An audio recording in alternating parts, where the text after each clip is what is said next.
in this video, we're going to be showing the fab work of the new intake for the car, and we have completely redone all of the sheet metal interior for the trans tunnel and behind the driver seat to aluminum to try and lose some weight, and we actually lost quite a bit. We ended up losing about 60 pounds worth of weight, switching it all to aluminum, getting rid of the steel structure over the transmission.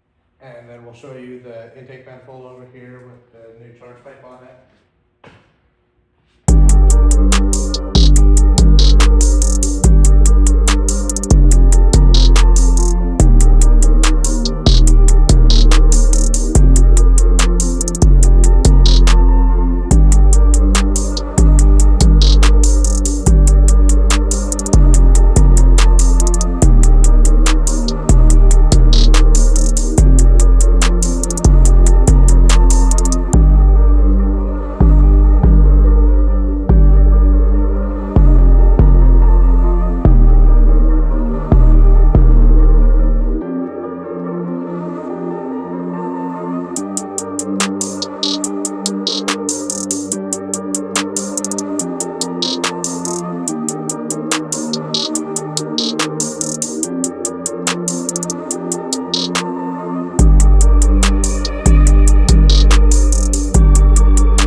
Here's the new charge pipe for the turbo setup.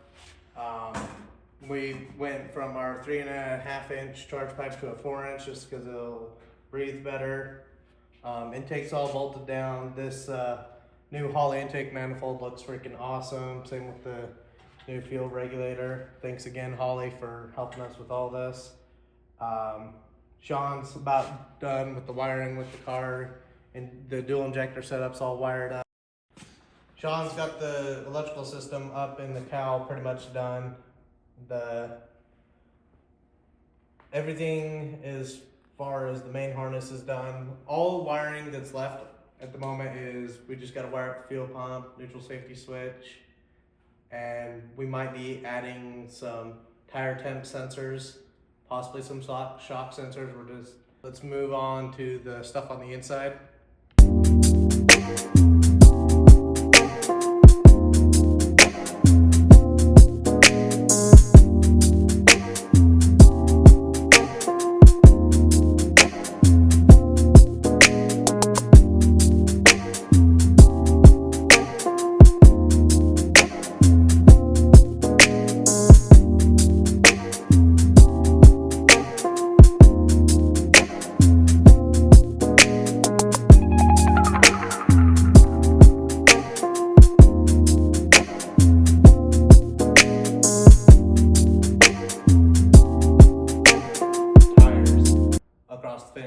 Which happened in Idaho last year.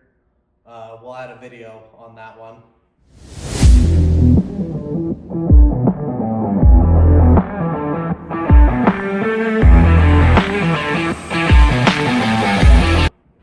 Pretty funny race, honestly.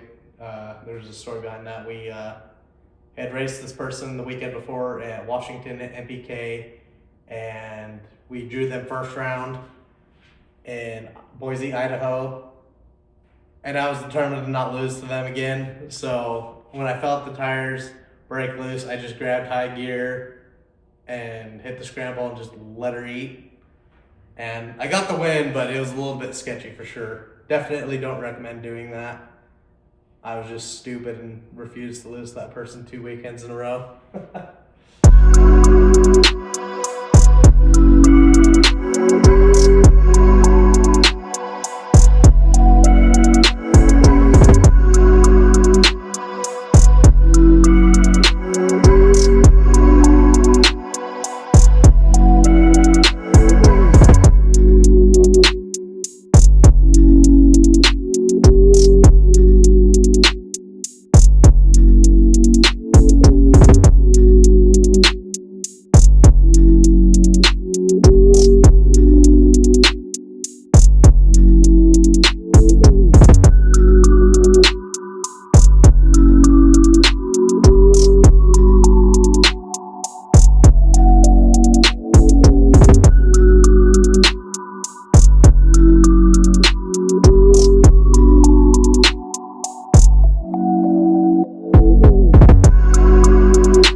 interior I was talking about. The middle panel's not in. I've got to do a little more trimming to get it to fit in correctly.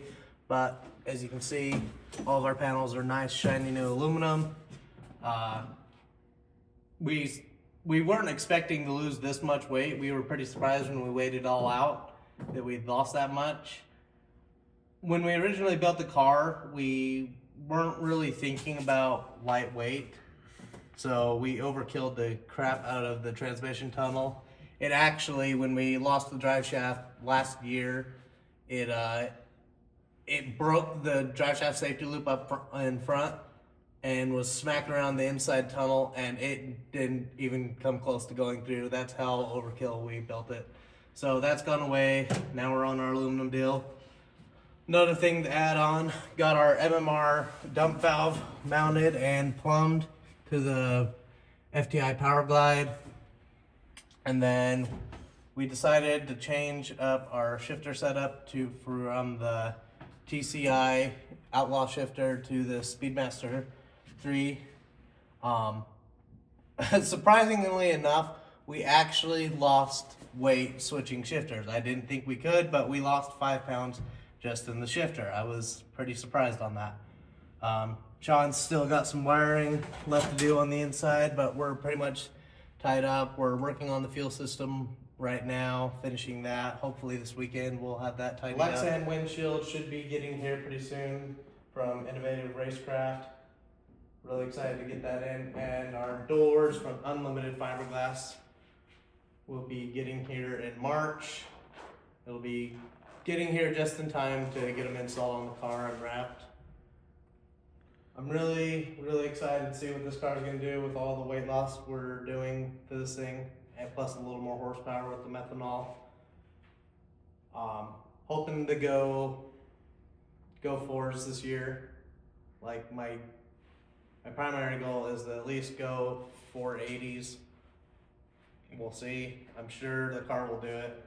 It's just more or less if the surface will take it, depending on what we race on. Because generally we don't really race on prep, we race on no prep. And the conditions change at every race when it comes to no prep. Some tracks, it'll take a ton of power right off the get-go. Other ones, we're doing 560s spinning the tires. All right, the reason we're debating on the shock sensors and lasers for the car is we're debating on whether or not we think we may have wheelie issues with us losing all the weight on the front of the car. We can help that with a few different things. Tightening up our Viking shocks on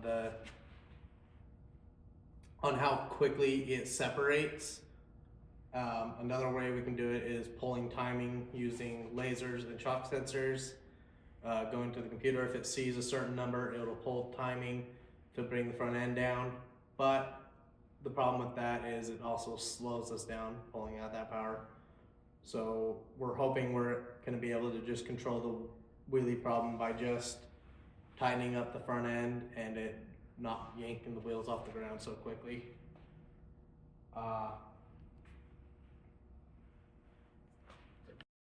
Thank you for watching our video. We'll have more content coming out soon. Before we go, I'd like to thank my sponsors: Holley EFI, Clifford Performance, Red Tide Canopies, Shade Above, Cortney Green Racing, and Defender Trailers Sales.